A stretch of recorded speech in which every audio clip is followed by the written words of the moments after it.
Tú no sobrevivirías, no porque seas débil, sino porque el mundo en el que vives simplemente no existía. Imagina abrir los ojos y ver un planeta donde el frío no es una estación, es lo normal, donde caminar solo algunos kilómetros puede significar cruzar un desierto de hielo, y donde cometer un solo error significa no ver el día siguiente. Ahora piensa en esto con calma. Hubo un momento real en la historia en el que la humanidad entera estuvo al borde de desaparecer. No por guerras, no por depredadores gigantes, sino por algo mucho más silencioso: el clima. Y aquí está la parte que casi nadie cuenta. No sobrevivimos a la era del hielo porque éramos más fuertes, ni porque fuéramos más inteligentes en el sentido que tú imaginas. Sobrevivimos porque aprendimos a hacer algo que ninguna otra especie humana dominó de la misma forma. Pero todavía no te voy a decir qué fue, porque antes de revelarlo necesitas entender algo. Cuando miras mapas de la prehistoria, parece que siempre hubo humanos en todas partes, pero durante el periodo más frío del planeta, no lo sabía. Existían solo pequeños bolsillos de personas, aislados entre hielo, desiertos congelados y paisajes que simplemente no perdonaban. Y si uno solo de esos grupos hubiera desaparecido, tú tampoco estarías aquí. Hoy la ciencia puede demostrar que este momento de casi extinción no es una exageración narrativa. Está registrado en el clima de la Tierra, en los sitios arqueológicos y hasta en tu ADN.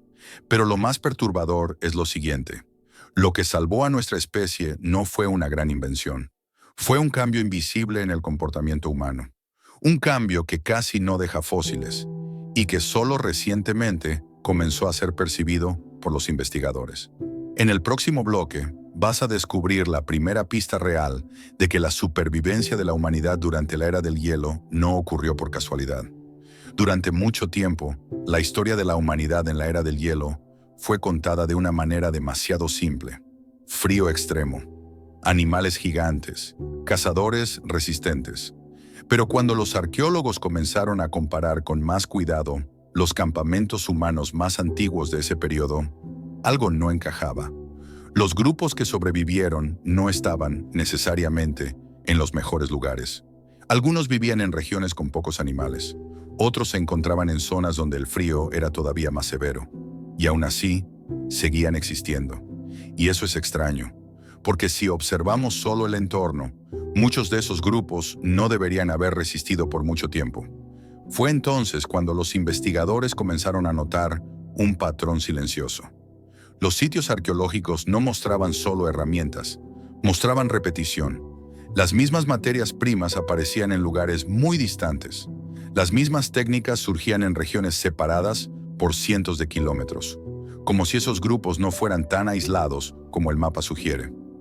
El problema es que este tipo de supervivencia casi no deja marcas evidentes en los fósiles. No aparece en los huesos, no aparece en los cráneos, no aparece en las pinturas, aparece en el espacio entre un campamento y otro. Y, más recientemente, comenzó a aparecer también en el ADN. Las poblaciones que sobrevivieron a los periodos más severos de la era del hielo muestran señales claras de contacto, mezcla y circulación entre grupos. No de una gran migración, sino de conexiones pequeñas, repetidas y constantes. Y aquí surge la primera pista real. Tal vez la humanidad no sobrevivió porque algunos grupos eran fuertes. Tal vez sobrevivió porque no estaban solos. Para entender lo que realmente estaba en juego, necesitas imaginar el planeta como era en ese momento. No era simplemente más frío, era otro mundo. Durante el llamado último máximo glacial, entre aproximadamente hace 26.000 y 19.000 años, enormes mantos de hielo cubrían gran parte del hemisferio norte.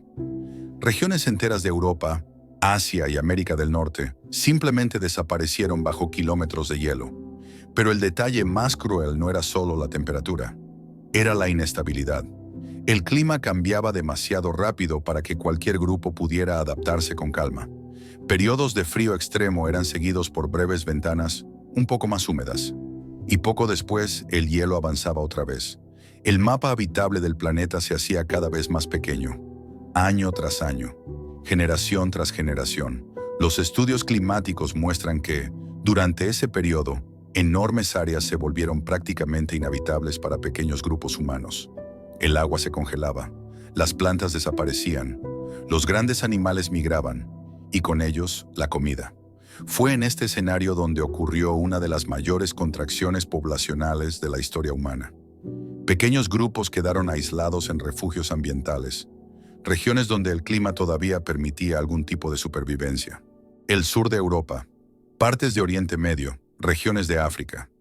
Estos lugares no eran cómodos, eran apenas posibles. Y es precisamente en uno de estos refugios, formado por un grupo pequeño y aparentemente irrelevante, donde los investigadores creen que un cambio silencioso comenzó a propagarse y luego alcanzó a otros pueblos. Pero en ese momento nadie lo sabía. No estaban construyendo la salvación de la humanidad, solo estaban tratando de sobrevivir al siguiente invierno. Durante mucho tiempo la explicación para la supervivencia humana durante la era del hielo parecía obvia. Mejor caza, mayor resistencia, mejores armas.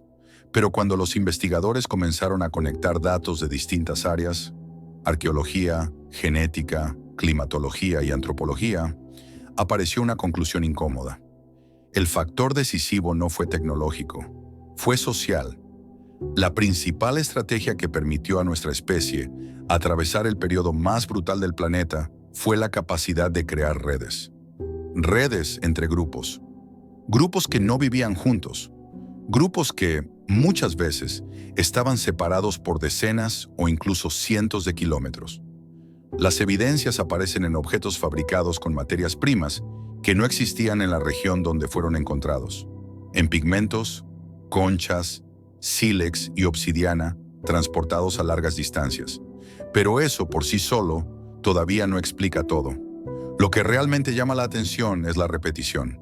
Los mismos tipos de herramientas, las mismas soluciones técnicas, las mismas adaptaciones apareciendo casi al mismo tiempo en lugares diferentes. Eso sugiere algo mucho más poderoso que un simple desplazamiento. Sugiere circulación de información, circulación de personas, circulación de conocimiento. Y junto con eso, otro factor silencioso comenzó a ganar peso en los estudios genéticos. Durante periodos de crisis climática extrema, las poblaciones humanas con mayor nivel de contacto entre grupos presentaban mayor diversidad genética. Y la diversidad genética significa menor riesgo de colapso poblacional. En otras palabras, no fueron solamente mejores ropas, ni refugios más eficientes, ni el dominio del fuego. Lo que realmente aumentó las probabilidades de supervivencia fue la capacidad de mantener vínculos. Incluso en un mundo que parecía empujar a todos hacia el aislamiento. Y aquí aparece un giro importante. Esta estrategia no se ve claramente en los huesos, no aparece en los fósiles, aparece entre las personas. Tal vez la parte más incómoda de esta historia sea comprender que nuestra supervivencia nunca fue individual. Cuando la era del hielo casi borró la presencia humana de regiones enteras del planeta, no se quedaron los más fuertes. Se quedaron los más conectados, los que lograron cruzar fronteras invisibles, entre territorios, entre familias, entre culturas. Cada intercambio de herramientas, cada refugio compartido, cada ruta repetida en el frío, era más que adaptación. Era una apuesta silenciosa por la otra persona. Hoy, al observar mapas, fósiles y genomas, los científicos pueden ver el rastro de esa decisión. Pequeñas poblaciones que no desaparecieron, porque no se quedaron solas. Y tal vez ese sea el detalle más inquietante de todos. La humanidad no venció la era del hielo luchando contra la naturaleza. La venció aprendiendo a no luchar sola. Tú llevas en tu cuerpo la herencia de personas que sobrevivieron porque confiaron en extraños, porque mantuvieron vínculos cuando todo empujaba al aislamiento. Y cuando piensas que nuestra historia fue escrita por grandes héroes, grandes líderes o grandes batallas, la verdad es mucho más simple y mucho más frágil. Nuestra especie solo llegó hasta aquí porque aprendió a sobrevivir unos con otros.